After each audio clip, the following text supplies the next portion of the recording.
primary care just test for Lyme disease, and my patients have often 3 to 5, primary infections that they're dealing with that they may have gotten from their ticks.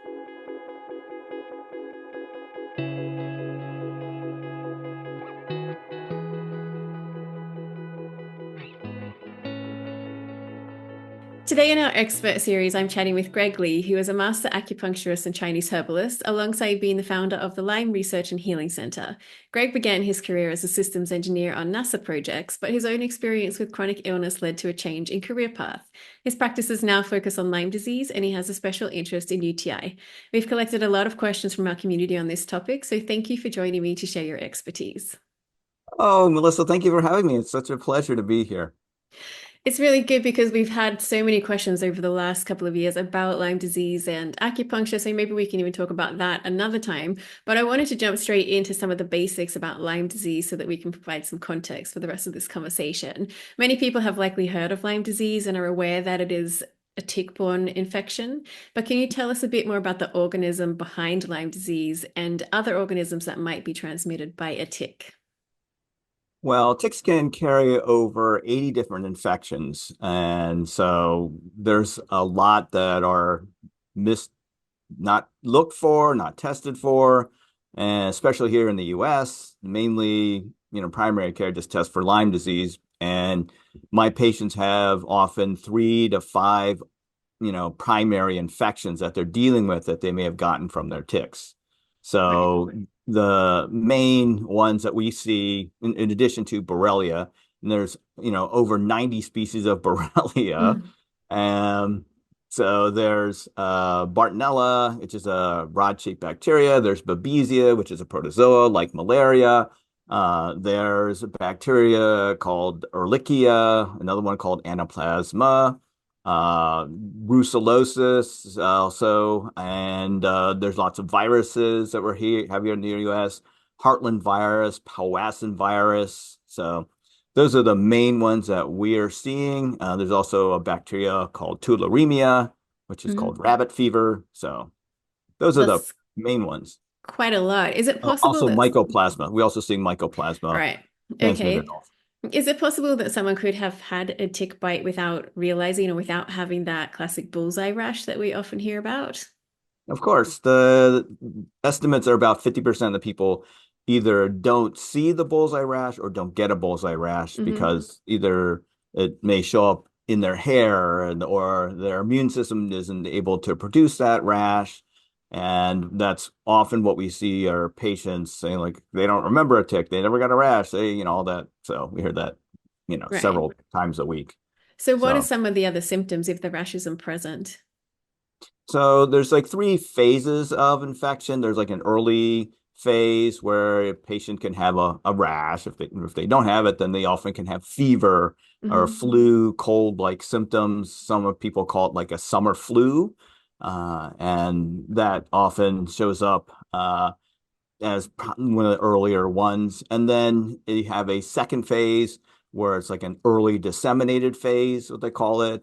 In some cases, these are general phases that they Hmm. haven't really, defined. And so then you can have more musculoskeletal pain, numbness, tingling.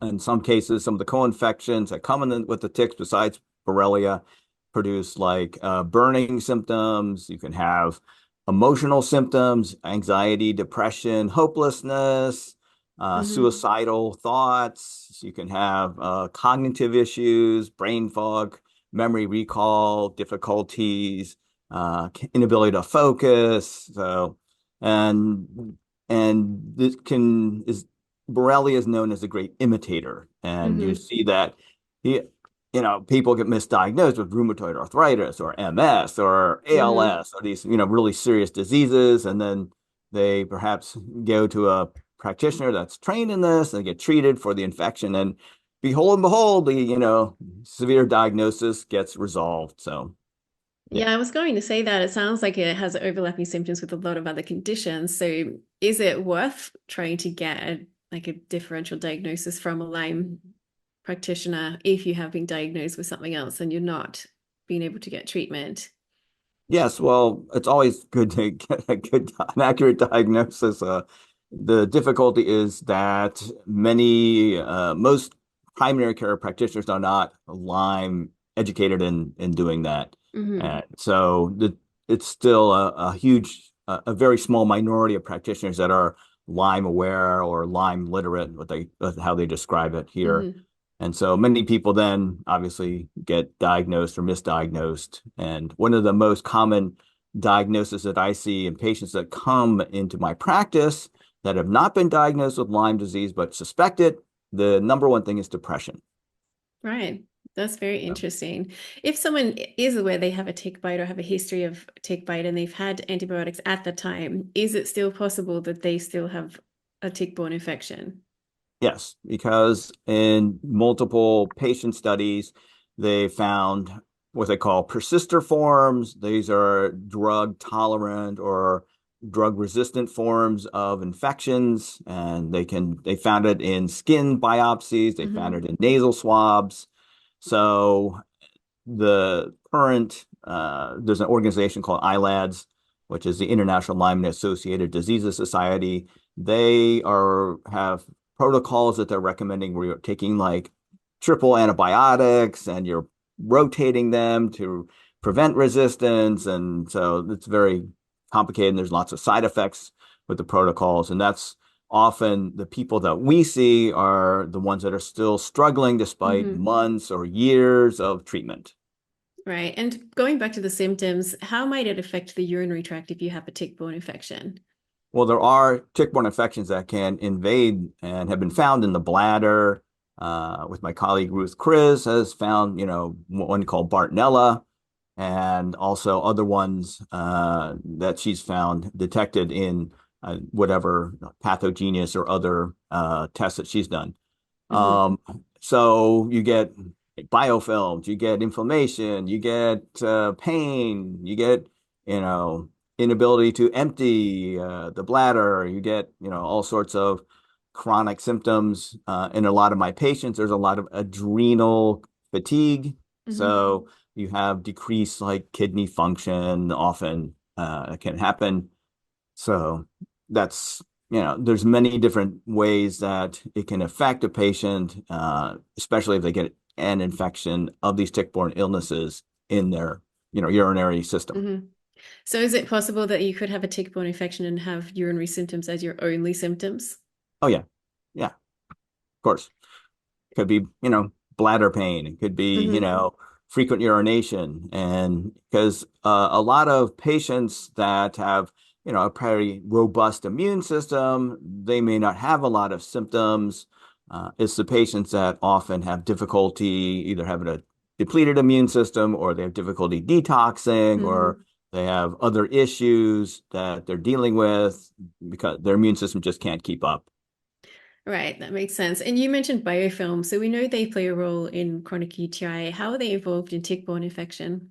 Well, many of the tick-borne infections either are biofilm producing or they have been found in multi-species biofilms. So it's like a toxic, gang that's sitting in the underneath this like slimy stuff that they not only can be protected, but they also swap drug-resistant genes. They Hmm. can do collaborative actions, whatever it is, produce more biofilm or toxin release or what.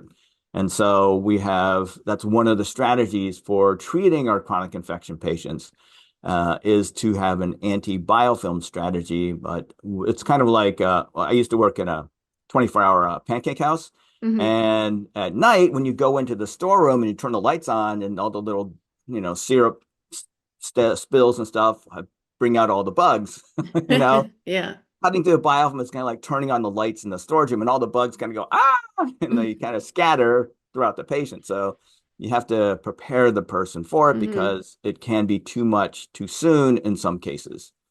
Okay, I want to talk more about treatment, but let's talk about testing first. So we know there are a lot of limitations with standard testing for urinary tract infection, and people are often misdiagnosed. I take it might be the same case with Lyme disease, given what you've said. What are the standard tests like for Lyme disease? So there's a very old two-tier test that they have called an ELISA, which is in some conferences I've been to, they've estimated to be like 30 to 40% accurate, so not Hmm. very useful. And then the standard Western blot, according to these researchers, is they estimate about 50% accurate. So basically it's a coin flip.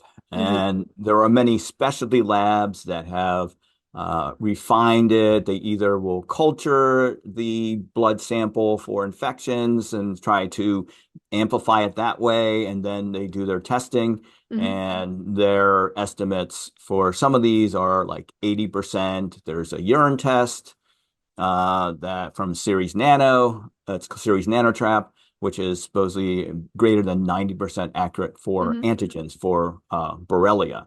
But you Okay. also have the issue with the co-infections. The co-infection testing has a much lower estimated accuracy for many of these infections. So Okay. And do you use any of those tests you mentioned? Do you have a different approach to diagnosis? we use something called an electrodermal scan as an initial screening tool to look for over 1,000 different infections, toxins, and inflammatory compounds. And from there, we can then do further testing if the patient is up for it, or we Hmm. send them back to their provider to have their blood test run by them. Okay. And what other tests do you utilize when you're working with someone to learn why they might be more susceptible to chronic infection than others? So there's genetic testing that we'll look at. When a patient has run their whole genome, then we can look at methylation genetics. We can look at to see how well they can use basically B vitamins and Hmm. folic acid to detoxify. There's also looking at that is the primary one, and probably the other one that we encourage patients to do. There's also something called the visual contrast sensitivity test, which tests the ability of the patient to see subtle gray lines that are slanted in, different Hmm. orientations. And if they can't see the slant of the lines, then there's the high likelihood that there are toxins in the nervous system that are interfering with their visual function. So, Interesting. yeah. Yeah, I mean, it seems like it is quite difficult for people to get a diagnosis of Lyme disease or other tick-borne infection. You mentioned there's not many practitioners in the States that are familiar with this type of approach. How about in the rest of the world? I have no idea. I'm aware. You know, obviously in Europe, there are probably a lot of them because there's a lot of tick-borne illness. Hmm. There's more incidents of Lyme disease in China, I hear Hmm. reports about. Australia often has several different kinds of uh, tick-borne infections that are going on there. Hmm. The one of the culprits are the migratory birds that Hmm. can have ticks get on them, and then they, fly to whatever another Right. part of the country, and then Hmm. hey, ticks jump up. It So, does seem to be an increasing problem, or maybe awareness of it is just increasing. So people are becoming more likely to get tested for this or to seek out a diagnosis. And but once you have diagnosed someone with a tick-borne infection, how do you go about treating that? So what we use is in the electrodermal scan, it creates a computer model of the patient. And then in that model, we can apply the different remedies, whether it be herbals, essential oils, homeopathic, supplements, peptides, and also with different treatments that we use and see how well the patient improves in that computer model. And also in the model, we can look at what infections, what issues may be going on in the bladder and the kidneys, and then also looking at what remedies and treatments may help relieve that. So we Hmm. can't say it's, since it's not an FDA approved scan, we have to use our words, carefully. Sure. When it comes to treatment of the infection itself, do you use antibiotics or other antimicrobials?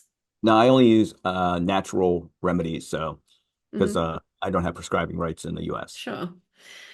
So are there any risks or side effects when it comes to treating tick-borne infection? You can get what's called a toxic die-off reaction or Herxheimer reaction, Hmm. where you use any sort of antimicrobials, whether it be remedies or treatments. the endotoxins or endotoxin-like compounds are released, and then the patient can have a flare-up of their symptoms, whether it be fatigue or pain or inflammation or brain fog. Hmm. And this is a very well documented phenomenon. And a lot of patients, when they've been to prescribing practitioners and they've experienced severe die-off reactions, they often are very cautious when they come in to us and say, "Hey, I'm really concerned about having Hmm. severe summer reactions." And so a lot of our upfront work with them is making sure that they can detox effectively and opening up their detox pathways and helping them to have remedies to detox or neutralize toxins quickly.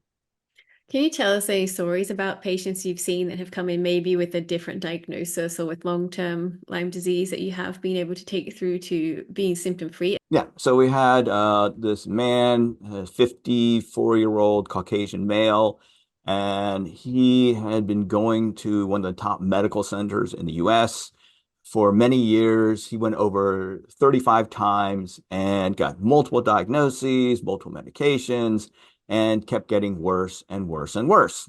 And so he began to have suicidal thoughts, Mm-hmm. and his wife was saying, "Okay, we're not doing this top medical institution anymore. We're going to go to Greg Lee." And so he comes in, and uh, one of the typical ways that people who are farmers, he's a farmer, Mm-hmm. they're often like up early and they're like pushed through anything, whether it be pain or fatigue, and they're, Yeah. you know, making it all happen. And so he was head of his farm, and he was saying that he couldn't add up numbers in his head because he would normally do the books for the farm, and he was Mm-hmm. just feeling like, oh, it must be something serious like dementia or Alzheimer's. And he was really despondent and expressed to his wife that he didn't want to live anymore. So, unfortunately, we hear that a lot by the Mm-hmm. time patients get to us because they've been frustrated with the lack of results with their previous treatments. So we did our electrodermal scan on him, and we found three different issues that were missed by this top medical institution. One was an infection called brucellosis, which is a bacterial infection that you can get from livestock and also ticks. There's also he had Aspergillus mold in his sinuses because a lot of farm buildings, Mm-hmm. have mold growing all throughout them, and so that wasn't a surprise. He also had Clostridia in his Mm-hmm. intestines, which can be like C. difficile, can, if it gets out of control, can be a very life-threatening condition. Yeah. So after we scanned him and then came up with a remedy and treatment program in the scan and implemented that, he also received different treatments because he had a high levels of mycotoxins that was driving up inflammation. And so what we did immediately was put him on something called hydrogen therapy, Mm-hmm. where we have a hydrogen generator, and patients can inhale that through a nasal cannula. And given that hydrogen is such a small molecule, it can go right in the nervous system and start to work in the brain and detoxing, lowering inflammation, neutralizing free radicals. And he was feeling like lighter and feeling more optimistic just starting with the hydrogen. And then we also use a system called frequency specific microcurrent. So, Mm-hmm. based on the scan results, we can identify which regions of the brain may be inflamed, toxic, infected, and then we can custom program the microcurrent to target that. So, in our IC interstitial cystitis patients, bladder pain patients, then we can program the microcurrent to do pain relieving, anti-inflammatory frequencies in the bladder, the urethra, the kidneys. So in his case, it was more his nervous system, his joints were most affected. And that really helps us it's almost like having a digital medical provider in a box that you can just hook up and put on the patient and start saying, hey, let's reset your nervous system. Let's detox your, your brain. Let's lower inflammation. So we often have multiple units running Hmm. on one patient at the time, handling three different things, in one treatment session. And then after that, we he found something extremely helpful for getting his pain down in a Chinese medicine treatment called cupping and bloodletting. So you're Hmm. actually putting suction cups on, and you may have seen like in the Olympics, the swimmers that have the little round Hmm. circles on their back, and you're like, oh, what did they do? They got bruised. And so that's a cupping indication. Hmm. There's two ways of doing cupping. You can just put the suction cup on and it kind of draws stuff to the surface, and then hopefully the body will resolve it. In our patients, we want to get that out of their body. So what we'll do after putting the cup on for a little while, we'll take it off, we'll needle, and then put the cup back on. And that enables the toxins, the inflammation, the thick hypercoagulation compounds in the blood to come out of the body. And this has been a game changer for our patients who have chronic pain issues, chronic inflammatory syndromes, and they have perhaps severe blocks in their ability to detox and drain Hmm. these out. So it's really just mechanically pulling things out quickly. We've had, patients go from this man went from being, having joint pain, probably a 7, 8 out of 10, down to like a 3 level after his just first treatment. And over the next course of the next 3 to 4 months, it continued to improve. And what is surprising about the blood that is extracted, it's not like regular normal red, liquidy Hmm. blood. It's dark, it's thick. It often looks like, something you'd see like in a cherry jello mold, It's like, oh, what is this, coming out of patients? So, and that's often an indication of higher levels of toxicity and also coagulation compounds that have just accumulated in the person. And it's very Hmm. difficult for these patients to get them out. So, Do you think the time frame for treatment to be a success depends on how long someone has had the infection in the first place? oh, definitely, because the more disseminated, the more chronically, inflammation and toxins and other issues Hmm. and, get worse over time. So obviously early treatment's the best. So yes, that's what we are support of. But unfortunately, we're often not the first stop when patients go Yeah. seeking treatment. It's usually like, well, maybe I'll try this guy next. So Yeah. For someone who does have quite a chronic case, how long do you think they should expect for treatment to take? it's all over the map. Some patients, like this man I was talking about in the case study, in 4 months, he came in and saying like, "Hey, I'm going to go on a Hmm. cruise to Alaska. I haven't been on that in years." And he was all happy. And he says, "You saved my life. And if you have anyone who wants to talk to you about what you do, give my number." So I say like, That's "Okay, great. got somebody else to talk to you. Okay, great." Yeah. Well, you Uh, mentioned with that patient mold in his sinus. So, what is mold toxicity and what are the symptoms that someone might experience? So the mold toxicity symptoms in many of my patients, they may not be aware they're being exposed to it because there's a leak behind the wall or their car windows leak or their Hmm. building. Air conditioning is just blowing mold toxins around and it's from another part of the building. So that often can show up in many cases as allergy symptoms, itchy eyes, runny nose, increased sensitivity to like getting colds and flus and things like that. Hmm. In other patients, it may show up as anxiety. We had one woman, her dog had chewed the drainage pipe, and so the drain coming off the roof, instead of going away from the house, was going towards the house in the crawl space. And so she noticed that I'm having a lot of anxiety Hmm. being in my house. And also after that, it was insomnia, and then, having twitchy, weird movements, vesiculations. So there are multiple kinds of mold toxins, mycotoxins that are produced. Some are called tremorgenic, and they produce, different vesiculations and tremors in patients. Hmm. So this is a huge problem given that at least definitely in the US, and I imagine so in, where you are too, because a lot of buildings are water damaged, either Hmm. from the roof or stuff coming up through the ground. And that is the perfect habitat for mold to grow in. And that's something that we always have in the back of our mind as, okay, this is a factor in patients that are struggling for a long time, despite being on, everything under the sun. That's mold is one of the main suspects Do you ever recommend that people test their environment for molds? all the time. How would Yeah. someone go about that? Well, the challenge is finding a practitioner that really knows what they're doing. They just Hmm. didn't take one like mold remediation course and say, okay, now I'm a mold guy, Hmm. but they really understand how the it can evolve and change and grow.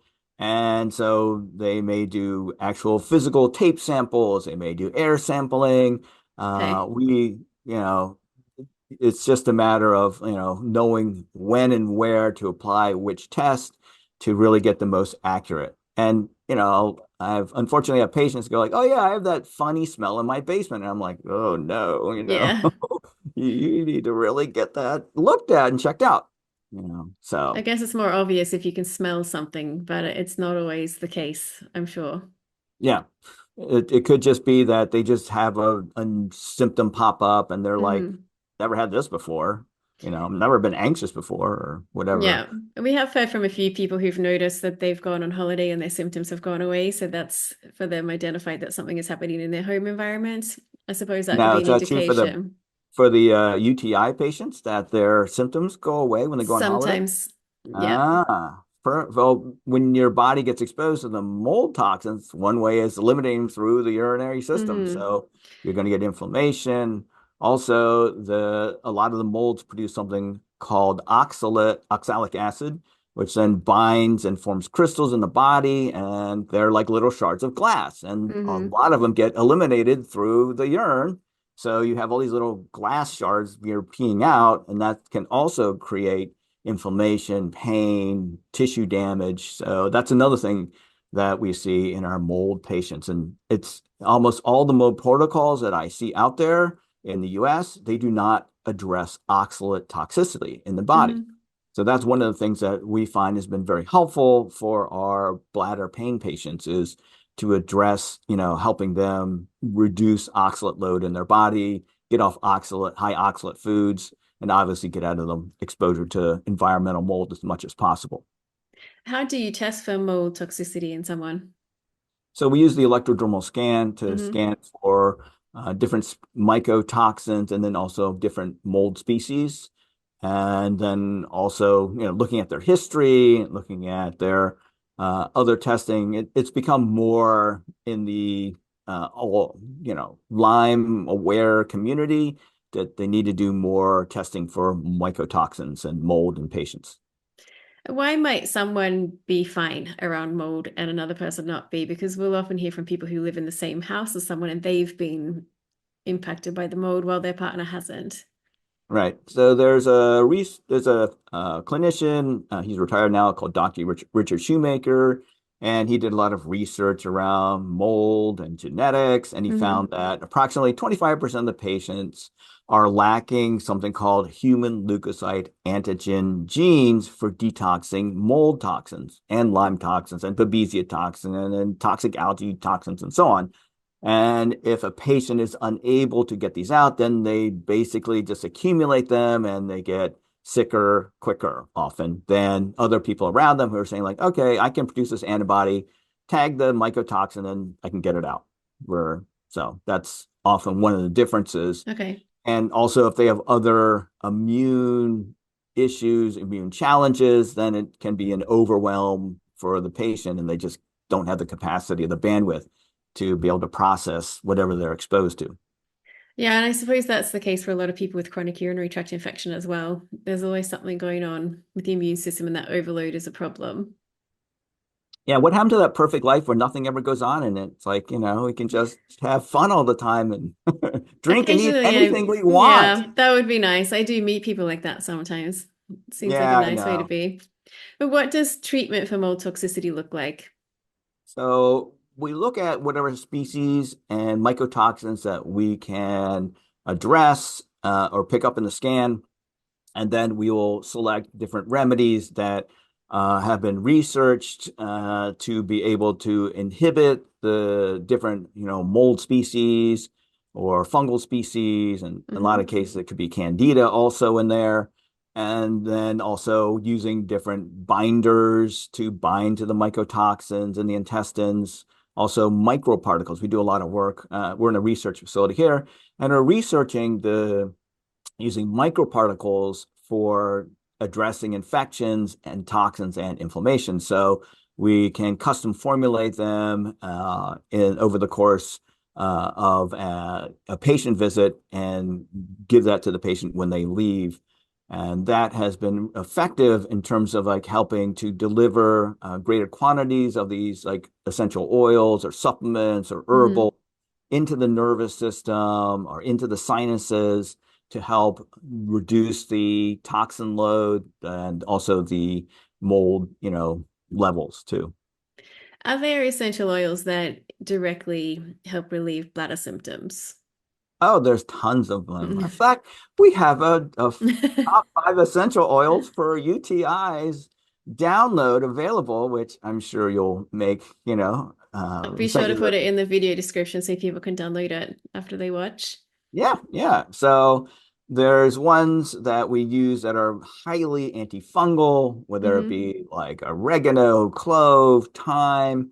There's more than just the five. And what we do is we'll test patients to see which ones show up as most optimal in their scan. And then we'll Hmm. also test them using a method called pulse diagnosis in the treatment room. And we'll then custom formulate that with the intention not only to go after and inhibit whatever infection or mold or fungi we found, but also to help reduce the mycotoxin load. So there's also essential oils that have a high antitoxin ability, like lavender and Hmm. eucalyptus. And those also in different studies have been effective against certain species of mold and mycotoxins. And Okay. so, based on that, what we find in the patient in the scan, then we can just really be super targeted with that. Also, there's different herbals that have some antifungal properties Hmm. that we'll use and supplements, grapefruit seed extract, ionic silver are some of them that we'll use also. And also there's homeopathic remedies that we'll use.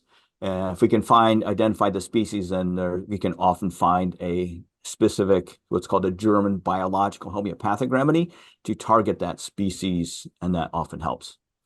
And One of the then there's okay. microcurrent. Uh-huh. Specific microcurrent are millions of an amps electrical frequencies, kind of matches the body's electrical system.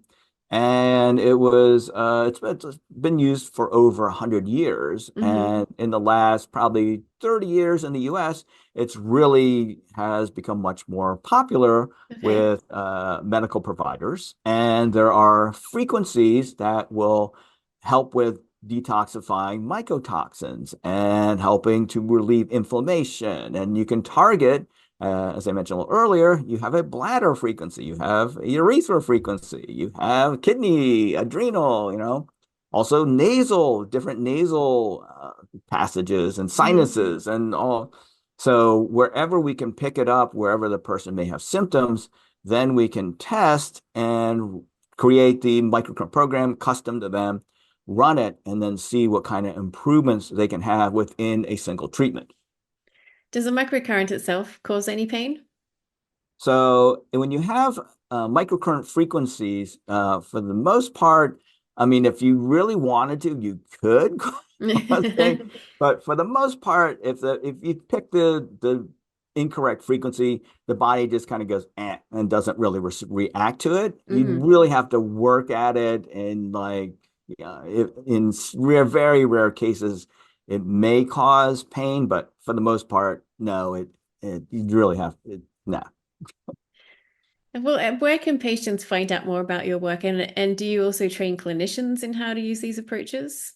Yes, we are located actually in Frederick, Maryland, in the US, Hmm.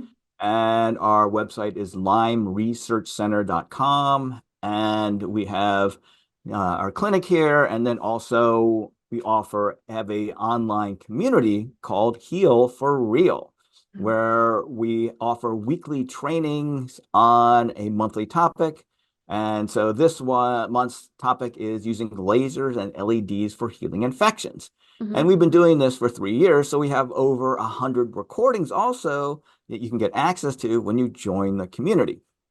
And you can Great. get to that at lymeresearchcenter.com/HFR. That's, stands for Heal for Real. And also you get community meetings and other fun ways to connect with other practitioners and other patients in the community. And we also do boot camps on Hmm. specific topics like microcurrent, like neurological Lyme disease. And, if there's enough response, we'll create a boot camp on UTIs if necessary, It's and likely there would be enough people to be interested in that. yeah. And so those are like 3-day intensives where we'll cover, what are the biggest challenges we're seeing, and then also case studies, and then Hmm. what treatments and how do you sequence the treatments? Because it's very important. You just don't want to just blast the Hmm. mycotoxins and the infections. You want to make sure the patient can get rid of the toxins quickly enough, drain the inflammation, relieve their symptoms, and then we slowly can ramp up the antifungals, antimicrobials to help, knock down their infection load. Okay, that's all great. We'll put the links into the video description so people can find it more easily. And I wanted to thank you again for sharing your knowledge with us today. I think we'll probably receive a lot more questions after the video from interested people. And so possibly we can also reach out for another interview in the future. All right. Well, I would love to do it. This has been great, Melissa. Thank you so much. Thanks so much for watching. I hope you found this expert video helpful. If you'd like to learn more about this or related topics, be sure to check out our other videos or head over to liveUTIfree.com for related articles. We'll drop some links in the video description. If you like what we're doing on this channel, you can support our work by hitting subscribe here on YouTube, and don't forget to tick the bell so you'll be notified of our future videos. Thanks again for watching, and until next time, keep asking questions and pushing for better solutions.